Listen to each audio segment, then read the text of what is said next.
I know from time in ops, like the only thing worse than an unplanned absence and not having somebody that's got a unique skill set to run a critical piece of the operation is vital. But the only thing worse than having an unplanned absence is having a no call no show.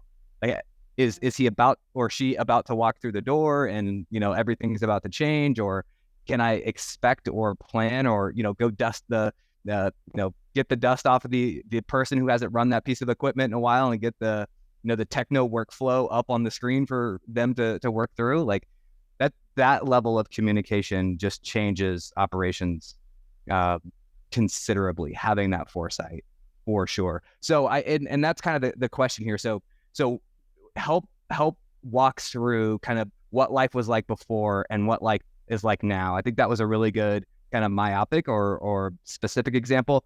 In general, what's life like before and after TeamSense around absenteeism, staffing, and all of that? So there's kind of two ways that we manage absenteeism. It's kind of planned and unplanned. So if I know that I'm going to be off on vacation next week, I would tell my supervisor and put in a vacation slip and say, hey, I'm going to be on vacation next week. It's planned. Okay, great. We put it on the calendar and we know how to schedule and adjust for that. And then there's unplanned. And unplanned can look anything from like, I got in a car accident on my way in, or my kids are sick, or I've got a grandparent issue, or any amount of life complexity. And so the way that we use TeamSense is for those unplanned absences. And Adam, I remember early on, we kind of said, all right, we want for communication of absences, we want it to be as simple as possible because it's an hourly union workforce. We have some people that don't own a cell phone. We have some people that can, run circles around me with a cell phone and everything in between.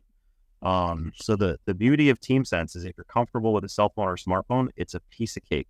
You send a text, you click a link, and then the way that we've implemented it, you quite literally just say what type of time you want to use, and we'll get here. But we're talking about an integration with our time and attendance system that will code their time automatically, which would be cool. And then what that does once you report it is all of the supervisors have notifications on their cell phones. So they quite literally get a text that says, hey, Andy Thayer just reported he's going to be absent today. Or Andy Thayer just reported he's going to be late today. And to your point, Adam, that's where knowledge is power, and knowing that somebody's going to be in or not in either before or right at the start of shift allows us to react accordingly. Pull whatever levers we need to fill that gap.